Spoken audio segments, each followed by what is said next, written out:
यहाँ तक तुम लोग को बेसिक नॉलेज हो चुका है कि डायरेक्ट स्पीच किसे कहते हैं और इनडायरेक्ट स्पीच किसे कहते हैं। कोई दिक्कत यहाँ तक? डायरेक्ट स्पीच का मतलब होता है कि जब कोई श्रोता किसी वक्ता के कथन को यानी उसका स्टेटमेंट के उसकी कही गई बातों को जस्ट उसी के शब्दों में अगर किसी से कहता है तब उसको कहा जाता है डायरेक्ट स्पीच, है ना। और इनडायरेक्ट का मतलब होता है कि जब कोई श्रोता किसी वक्ता के कथन को मीन्स स्टेटमेंट को यानी उसके द्वारा कहा गया बातों को अगर अपने शब्दों में कहता है यानी जस्ट उसी के शब्दों में न कह करके उसमें कुछ बदलाव करता है, अपने शब्दों में पेश करता है किसी के सामने, तब उसको कहा जाता है इनडायरेक्ट स्पीच। समझ में आ गया? तो जो है इसमें जनरल रूल्स हम लोग सीख लिए हैं। जनरल और स्पेशल दो रूप से इसको चेंज किया जाता है इनडायरेक्ट में, है ना। जनरल किस में एलिजिबल है? असर्टिव सेंटेंस में। जितने भी असर्टिव सेंटेंस आता है, असर्टिव मतलब समझ में आ रहा है ना, अफर्मेटिव और नेगेटिव, वो दोनों सेंटेंसों को कॉमन रूप में क्या कह दिया जाता है? असर्टिव। तो असर्टिव सेंटेंस जब भी रहता है इन्वर्टेड कोमा के अंदर, मतलब रिपोर्टेड स्पीच के रूप में अगर असर्टिव सेंटेंस रहेगा तो उसको चेंज हम लोग करते हैं जनरल रूल्स के हिसाब से। लेकिन अगर इसके अंदर बहुत सारा अलग टाइप का सेंटेंस आने लगता है, जैसे इंटेरोगेटिव सेंटेंस, है ना, imperative sentence, optative sentence, exclamatory sentence, इस टाइप के अगर सेंटेंस आता है रिपोर्टेड स्पीच के बदले में, मतलब रिपोर्टेड स्पीच के रूप में, ठीक है, तब हम लोग को उसके लिए लगाना पड़ता है स्पेशल रूल्स, ठीक है। अब स्पेशल रूल्स का मतलब क्या? जैसे जनरल रूल्स में रिपोर्टिंग वर्ब को हम लोग से रहता है तो टेल में चेंज करते हैं, और सेज रहता है तो टेल्स में चेंज करते हैं, और सेड रहता है तो उसको टोल्ड में चेंज करते हैं। लेकिन उसका जब अगर हम लोग चेंज करते हैं स्पेशल रूल्स के हिसाब से तो उसमें कुछ अलग ही बदलाव होता है। जैसे अभी यहाँ 3 सेंटेंस लिया गया है, तीनों कौन सेंटेंस है? इंटेरोगेटिव सेंटेंस, यहाँ हेडिंग में लिख दिया गया है, ठीक है। अभी हम लोग किसको चेंज कर रहे हैं? इंटेरोगेटिव सेंटेंस को। तो इंटेरोगेटिव सेंटेंस में होता क्या है कि जो रिपोर्टिंग वर्ब है उसको चेंज किया जाता है आस्क में, ठीक है। आस्क मतलब ASK, ठीक है। मतलब अगर यहाँ पास्ट में रहेगा तो इसका भी पास्ट रूप करना होगा। समझ में आया? अगर आस्क रहेगा मतलब से रहेगा SAY तो आस्क करेंगे, अगर सेज रहेगा तो आस्क कर देंगे, ठीक है। और सैड रहेगा तो उसको आस्क्ड कर देंगे। यानी कुल मिला के इतना याद रखना है कि उसको चेंज करना है हमको आस्क में, है ना। इसके बाद इन्वर्टेड कोमा के बदले जनरली जनरल रूल्स में दैट लगाया जाता है ना।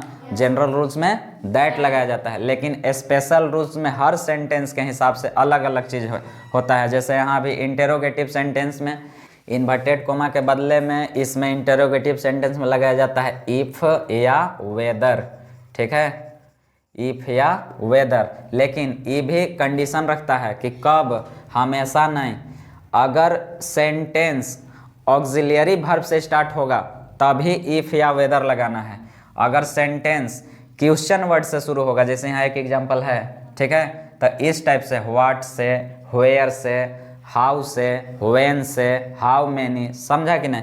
तो इस टाइप के कोई भी वर्ड से अगर स्टार्ट होगा तो फिर हम लोग को इफ़ या वेदर लगाने की ज़रूरत नहीं होगा। बात समझ में आया? तो अब हम लोग इसको चेंज करते हैं, ठीक।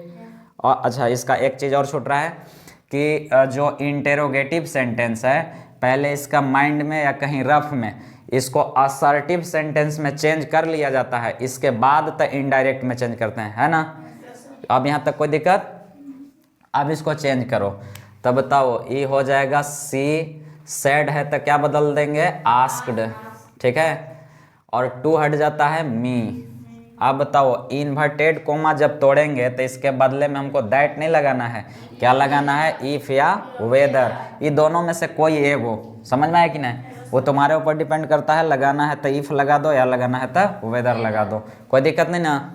लेकिन वो भी कंडीशन क्या रखता है कि जब ऑक्सिलियरी वर्ब यानी हेल्पिंग वर्ब से अगर कोई सेंटेंस स्टार्ट होगा तबे हम इसका यूज करेंगे, अदरवाइज इसका यूज नहीं करेंगे। बात समझ में आया कि नहीं?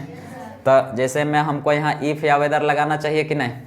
लगाना चाहिए, इसलिए कि क्या है, हेल्पिंग वर्ब है यानी ऑक्सिलरी वर्ब है, कोई दिक्कत नहीं ना।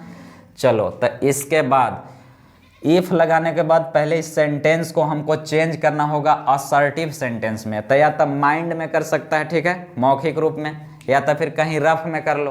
तो ये बताओ, डू यू हेल्प मी यानी इंटेरोगेटिव सेंटेंस है, तो इसको जब ऑफर्मेटिव में यानी असर्टिव फॉर्म में जब लाएंगे तो क्या कहेंगे, यू हेल्प मी, यही ना, यू हेल्प मी, यानी इसका ऑफर्मेटिव रूप क्या हो जाएगा, यू हेल्प मी।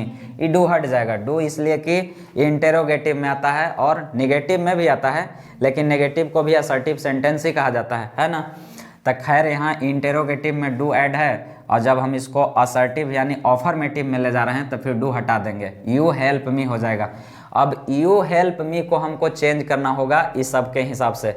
अब याद होगा first person, second person, third person.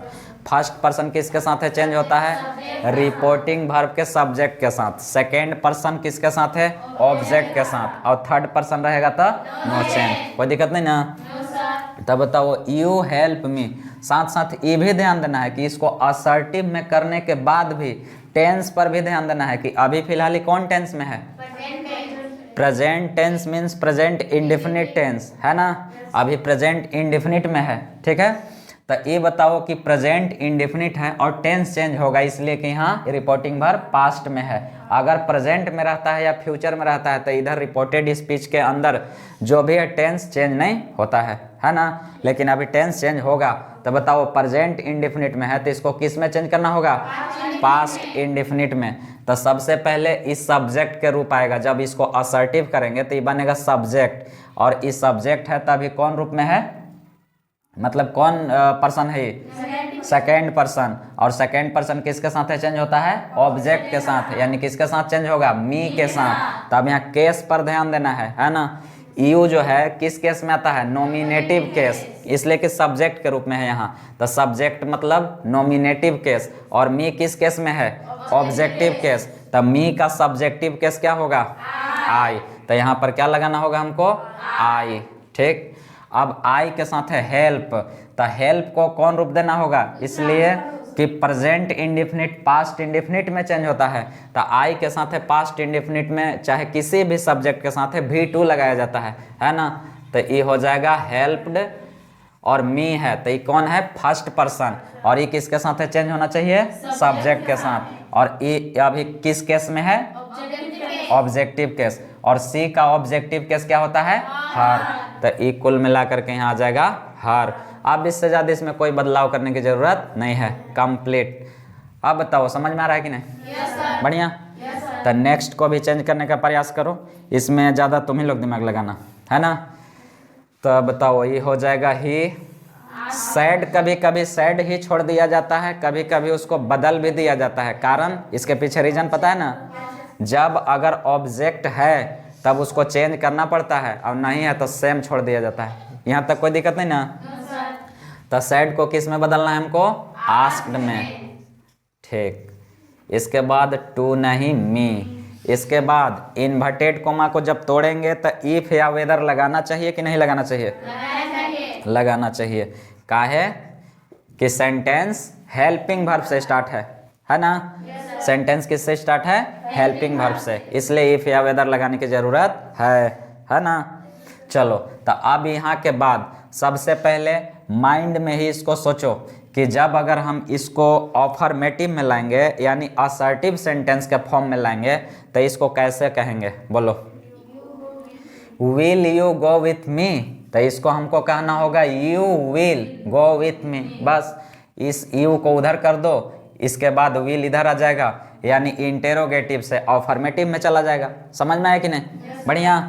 तो ये बताओ, अब इसके बाद यानी सब्जेक्ट का रूप हमारा ई ले लिया, तो यू जो है कौन पर्सन है, चेंज किसके साथ होना चाहिए, ऑब्जेक्ट। ये है अभी सब्जेक्ट के रूप में, सब्जेक्ट मतलब नॉमिनेटिव केस, और ये है ऑब्जेक्टिव केस। तो इसका नॉमिनेटिव केस वाला फॉर्म नहीं आएगा, तो क्या आना चाहिए, आई, ठीक। अब बताओ आई के साथ है, यहाँ यू के बाद विल आया है सेंटेंस माइंड में, यहाँ नहीं। अभी मत समझना कि यहाँ तब पहले है। हम पहले बताए हैं कि इंटेरोगेटिव को चेंज कर दिया जाता है असर्टिव में, इसके बाद इनडायरेक्ट में चेंज करते हैं, है ना। तो ये बताओ यू के मतलब यू को तो जब चेंज किए तो आई बन गया। अब आई के साथ है यानी यू के साथ लगता है विल और आई के साथ लगता है शैल।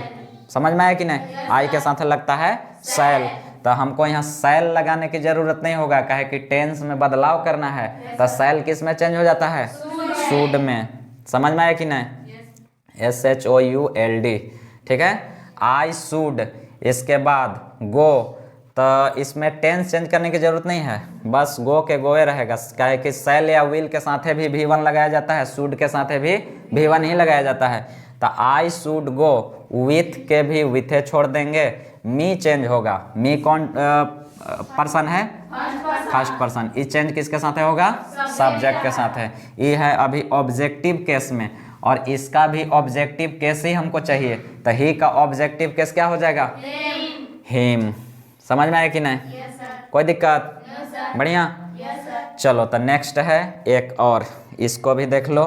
सी है ना, सी सैड को बदल दिया जाएगा आस्क्ड में, आस्क्ड में। इसके बाद मी, इन्वर्टेड कोमा के बदले इफ या वेदर लगाना चाहिए कि नहीं? नहीं लगाना चाहिए। क्यों? क्योंकि यहाँ सेंटेंस क्वेश्चन वर्ड से स्टार्ट है। अगर सेंटेंस हेल्पिंग वर्ब से स्टार्ट रहता है तब इफ या वेदर लगाना है, अदरवाइज नहीं लगाना है। बात क्लियर? तो यहाँ पर यही चीज को बैठा दिया जाता है ना। इसका डेफिनेशन जब समझाया जा रहा था तो याद होगा कि अगर हेल्पिंग वर्ब से स्टार्ट रहेगा तब इफ या वेदर लगाओ, अदरवाइज अगर क्वेश्चन वर्ड से अगर स्टार्ट है तो उसी क्वेश्चन वर्डवा को उस जगह पर रख दो, अलग से कोई दूसरा चीज लगाने की जरूरत नहीं है। तो यहाँ पर व्हाट लिख दिए। अब इसके बाद जब इसको चेंज किया जाता है इंटेरोगेटिव से असर्टिव में, तो इसको चेंज करने के बाद कैसा फॉर्म आता है? व्हाट इज योर नेम, है ना।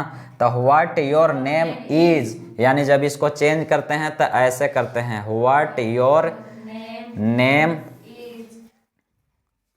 व्हाट योर नेम इज, ऐसे चेंज होगा। तो अब इसके हिसाब से इसको बदलो।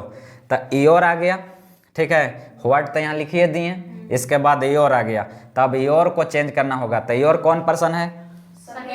Second person. चेंज किसके साथ होगा? ऑब्जेक्ट के साथ, मतलब मी के साथ। तो ये बताओ ये अभी किस फॉर्म में है, मतलब किस केस में है? बोलो। Nominative case, possessive case, objective case, तीन टाइप का होता है। और पोसेसिव भी दो टाइप में बटा हुआ होता है, एक पोसेसिव एडजेक्टिव और एक पोसेसिव प्रोनाउन। तो ये बताओ पोसेसिव एडजेक्टिव है कि पोसेसिव प्रोनाउन है? एडजेक्टिव। तो इसका भी तो पोसेसिव एडजेक्टिव ही हमको चाहिए। तो मी तो ऑब्जेक्टिव केस में है, यानी इसका होता है नॉमिनेटिव केस आई, इसके बाद होता है माई, इसके बाद हो जाता है माइन, इसके बाद होता है मी। तो हमको पोसेसिव एडजेक्टिव चाहिए, मतलब माई, है ना। तो ये हो जाएगा यहाँ पर माई, ठीक। नेम, नेम का तो नेम ही रहेगा, ये थोड़ी ना प्रोनाउन है कि इसको चेंज करेंगे, है ना। माई नेम, इसके बाद इज लास्ट में आ रहा है ना, तो इज को हमको बदल देना चाहिए किस में? वाज में। Is am are was were में चेंज होता है, तो इज बदल जाएगा किस में?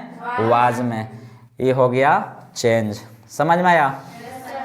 तो ये हुआ रूल्स किसका? इंटेरोगेटिव सेंटेंस रहने पर इनडायरेक्ट में इसी फॉर्मेट के हिसाब से चेंज करना चाहिए इनडायरेक्ट में। कोई दिक्कत? सही? बढ़िया ना। तो अब जो है बाकी बचा खोचा सेंटेंस होगा ये तुम लोग क्लियर कर लेना, इसमें जितना भी होगा।